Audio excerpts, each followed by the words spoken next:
Bonsoir, je suis particulièrement heureux d'être présent ici, au Chili, pour la 7e année. Mon nom est Roland Barthélémy et je suis fromager affineur. Et en fait, j'ai une spécialité, je suis créateur d'émotions fromagères.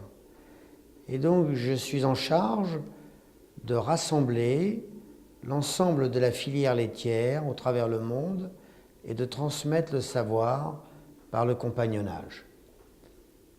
C'est une vaste et jolie mission. Et cette mission, je la remplis au Chili pour développer la connaissance des fromages chiliens en Europe et aussi en Amérique du Nord. Le rapport entre le vin chilien, qui occupe une place maintenant au niveau international, de grands savoirs, de grande qualité, plusieurs siècles de vinification, et ces 50 dernières années, eh bien réellement une vocation, une obsession même dirais-je, de la part des viticulteurs chiliens, c'est la qualité. La qualité par la culture des cépages, par la vinification et par évidemment aussi l'apport d'œnologues célèbres qui sont venus d'Europe effectivement, mais l'école chilienne est une école prolifique et qui permet justement d'obtenir des vins qui ont une reconnaissance, ne l'oublions pas, dans les plus grandes tables des grands restaurants. On consomme des vins chiliens, on sélectionne des vins chiliens pour accompagner la gastronomie internationale, voire évidemment la gastronomie française. Ce que je peux dire, c'est où en sommes-nous par rapport au monde agricole. Le monde agricole chilien est une partie extraordinaire, notamment dans tous les végétaux. Alors, que ce soit les fruits, que ce soit les légumes, la qualité des produits chiliens a depuis longtemps traversé les mers et est reconnue aussi dans les boutiques les plus célèbres en Europe, en Amérique du Nord. Donc là, il y a réellement un véritable savoir-faire et il y a réellement la recherche de la qualité profonde des produits. Dans la viande, qu'elle soit principalement bovine ou ovine, eh bien, on a aussi une reconnaissance forte. La viande chilienne représente réellement un véritable patrimoine. Le lait, venons-en au lait. Le lait lui-même est considéré, à mon avis, encore trop largement comme un produit de consommation. On boit du lait au Chili, on l'aime beaucoup d'ailleurs, c'est très intéressant, aromatisé. On l'aime aussi frappé, glacé. On est consommateur indiscutablement de laitage. Je me régale personnellement des yaourts avec souvent agrémentés de confitures. Et donc ça, c'est un véritable savoir-faire au Chili. On est aussi détenteur d'une industrie laitière. Cette industrie laitière produit, transforme le liquide, qui est le lait, en un solide, qui est le fromage, mais encore une fois, et c'est absolument nécessaire, comme un produit de consommation de masse. Il sert d'ailleurs, les fromages chiliens, la plupart du temps, pour être consommés en termes d'ingrédients. Un peu comme on le fait en Italie aussi, ne l'oublions pas, ou en Espagne.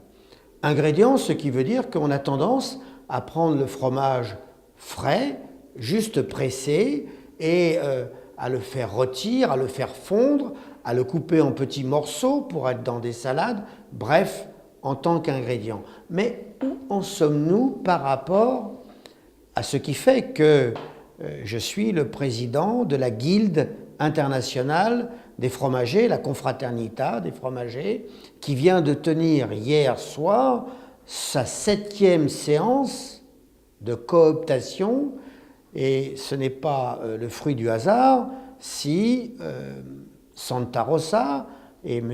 Claude Moreau, qui est l'ambassadeur, le président de la Guilde et de la Confraternita pour l'Amérique du Sud, développe justement cette relation forte avec les productions fromagères chiliennes. J'oserais dire qu'il y a encore beaucoup de travail à faire, et c'est pourquoi je suis heureux d'être présent ici au Chili. Nous avons franchi un pas énorme. Sous l'impulsion de Santa Rosa, l'année dernière, cette année, très exactement, l'année dernière, nous avons pris la décision, parce que ça ne se fait pas comme ça, de rechercher quelle était la production artisanale, fromagère, la plus adaptée à venir se confronter dans un grand concours de fromage international qui a lieu en France. Il s'appelle le Mondial du fromage. Nous avons choisi à Shiryuko la petite fromagerie qui est dirigée par Monica Mensalem. Et Monica Mensalem a produit réellement des fromages au lait de vache de façon artisanale avec son troupeau. Et il est intéressant de savoir qu'elle a 3 types de fromages à pâte pressée qui sont vraiment remarquables. Un qui est affiné pendant plus de 2 mois, bien frotté naturellement avec un peu d'eau et de sel. L'autre, qui est ça c'est très intéressant, comme on fait dans certains grands fromages en Europe, il est frotté lui avec du vin de Carmenère, cépage Carmenère, ce qui lui donne une typicité. Et puis enfin le troisième, un de mes préférés, qui lui est légèrement fumé. C'est-à-dire que ce fromage, quand il est fabriqué, qu'il est pressé, qu'il est frais, eh bien on va le mettre à l'étouffer dans un fumoir, un petit peu, si je peux me permettre, comme on fait pour le saumon. C'est une pratique de conservation. C'est non pas une pratique de mode ou autre. Non, non, non, non. C'est quelque chose de très sérieux. Depuis la nuit des temps, c'est une façon de conserver le fromage pour empêcher en le fumant que se développent des moisissures parasites sur le dessus, de telle façon à ce que le développement de ces arômes puisse s'effectuer de façon satisfaisante. Alors, nous avons demandé à Monica Mensalem, qui est ingénieure agronome, donc qui a réellement un véritable bagage de technicienne fromagère, qui a une magnifique petite fromagerie, je répète, à Shiryuko, qui est à 250 km au sud de Santiago, et elle est venue au Mondial du fromage à Tours en juin de cette année, il y a 2 mois. 650 variétés de fromage, 43 pays représentés, comme la Chine, comme Israël, comme Dubaï, les Émirats arabes unis, incroyable, tous les fromages d'Europe, bien entendu, les fromages de l'Amérique du Nord, les États-Unis, mais aussi le Canada, une productrice australienne avec un fromage bleu, formidable, et puis nous avions également 40 producteurs japonais, car au Japon aussi, on produit des merveilleux fromages. C'est un pays neuf en production de fromagère également. C'est donc très intéressant, c'est ma motivation. Et puis pour la première fois, c'est pour ça qu'il ne fallait pas que le Brésil, que le Chili reste comme ça sur le côté. Pour la première fois, les fromages brésiliens sont venus au Mondial du fromage.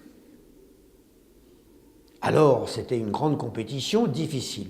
Eh bien, je suis très heureux vraiment, de vous annoncer que Shiryuko, le fromage de Monica von Salem, dans sa catégorie de fromage à pâte pressée, a obtenu une médaille d'or. La sublime, l'extraordinaire récompense. Cette médaille, elle a un symbole qui doit être celui de l'encouragement, celui qui doit être le démarrage. Vraiment, l'expertise fromagère chilienne, on est allant au début d'une merveilleuse aventure. C'est cette aventure que de toutes mes forces je vais défendre, et c'est pourquoi je suis intimement convaincu que d'autres initiatives, d'autres fromageries vont se développer, qu'elles seront encadrées, que le ministère de l'Agriculture va les aider, parce que le fromage, qu'est-ce que c'est? Le fromage, c'est l'aliment le plus extraordinairement complet, qui a permis le formidable développement de l'espèce humaine sur cette terre. Il faut que le Chili, comme pour le vin, il s'est approprié un véritable patrimoine, une reconnaissance internationale dans les fruits, que ce soit les mangues, que ce soit les fraises, que ce soit tout un tas de légumes. Le Chili a aussi...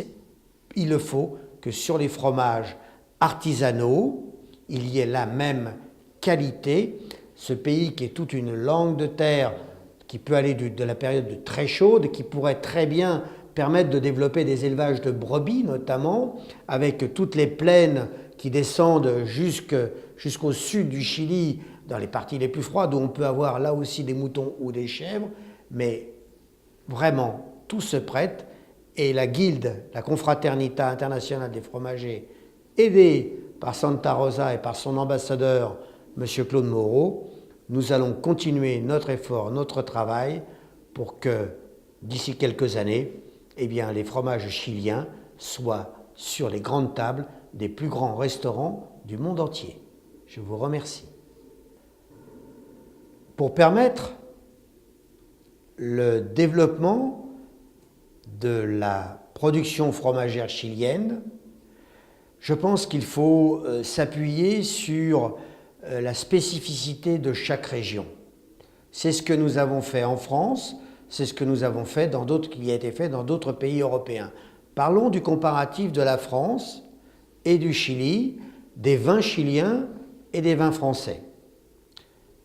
Les vins chiliens se reconnaissent, comme les vins français, par la production dans les différentes régions. Ils se reconnaissent aussi par la différenciation des cépages.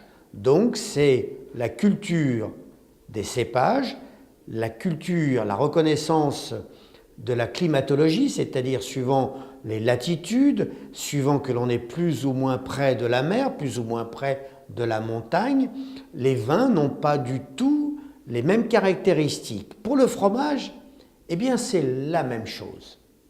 Je pense réellement qu'il faut se servir de la spécificité de la climatologie de chaque région au Chili.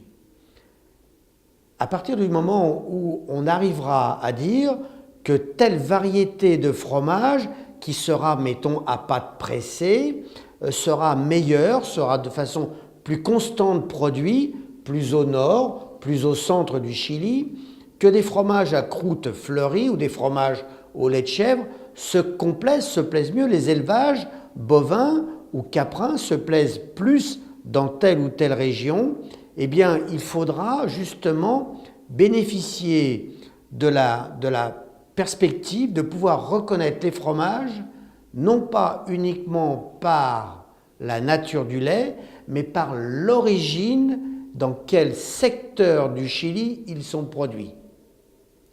Ça, c'est la chose, à mes yeux, la plus indispensable pour faire en sorte qu'on ne dise pas c'est un fromage chilien, mais qu'on dise c'est un fromage qui porte tel nom et que le nom soit de ce fromage soit celui éventuellement d'une ville, celui d'une région qui, comme on a en France et en Europe, ce que l'on appelle des appellations d'origine protégée. appellation d'origine protégée veut dire méthodologie de fabrication, signification et reconnaissance d'un territoire, nature du lait et méthode d'affinage. Et donc c'est à partir de ce moment-là que l'on a réellement la spécificité d'un fromage. Cela permet aussi de faire autre chose, qui est très intéressant et qui se développe depuis plus de 1000 ans en France et en Suisse, c'est-à-dire que l'on collecte du lait et que ce lait, dans une région donnée, on va le mettre en commun. On va le mettre en commun, c'est-à-dire de fabriquer non pas chacun son petit fromage dans son coin, mais pouvoir fabriquer des gros fromages en commun pour les affiner plus longtemps. Et ça, c'est ce qu'on appelle la méthode coopérative. Donc, être avec des troupeaux, de pouvoir mettre le lait en commun de façon coopérative avec un fromager qui lui transformera ce lait en un fromage qui portera le nom de son territoire, le nom spécifique de sa région, ce sera sa signature.